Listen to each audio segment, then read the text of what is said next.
বিস্তীর্ণ জমিতে চলছে পেঁয়াজ চাষ।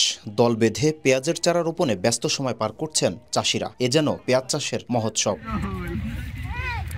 দেশের দ্বিতীয় বৃহৎ পেঁয়াজ উৎপাদনকারী জেলা ফরিদপুর। জেলা জুড়ে লাল তীর, এমাস কিং, তাহেরপুরি, বাড়ি একসহ বিভিন্ন জাতের পেঁয়াজ রোপণ করা হয়েছে। তবে সার, কীটনাশক ও মজুরি খরচ বৃদ্ধি পাওয়ায় কিছুটা বিপাকে ফেলেছে কৃষকদের। লিভারের দাম 1000 থেকে 1100 টাকা, কীটনাশক, সার, ওষুধ সবকিছুর দামই বাড়ছে। কিষানের দাম 2টা পর্যন্ত কাজ করে 800 টাকা তাদের বিল দেয়া লাগে। এক মুঠা হালি বেচতেছি 5 টাকা, উঠে নেই খরচ যাইতেছে 60 টাকা। এবছর পেঁয়াজের আবাদ কিছুটা বাড়লেও কৃষকদের অভিযোগ, মৌসুমের শুরুতে সরকারি প্রণোদনার পেঁয়াজ বীজ ব্যবহার করে ক্ষতিগ্রস্ত হয়েছেন তারা। ফলে বাজার থেকে কেনা পেঁয়াজ বীজেই লাভের আশা করছেন তারা। ওই যে দেখা যাইতেছে ওইটা হলো সরকারি বীজ দিছে, ওটা মায়ের কাছে। সরকারি বীজ যে পরিমাণ দিয়েছিল ওইটা হচ্ছে কৃষকে ক্ষতিগ্রস্ত হয়েছে।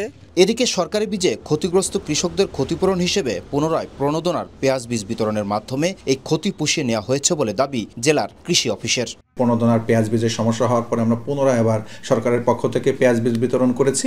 এখন আমাদের পর্যাপ্ত পরিমাণে পেঁয়াজ বীজ তোলা রয়েছে। এবছর জেলায় 46,260 হেক্টর জমিতে পেঁয়াজ উৎপাদনের লক্ষ্যমাত্রা নির্ধারণ করা হয়েছে, যা গেল বছরের তুলনায় 130 হেক্টর বেশি।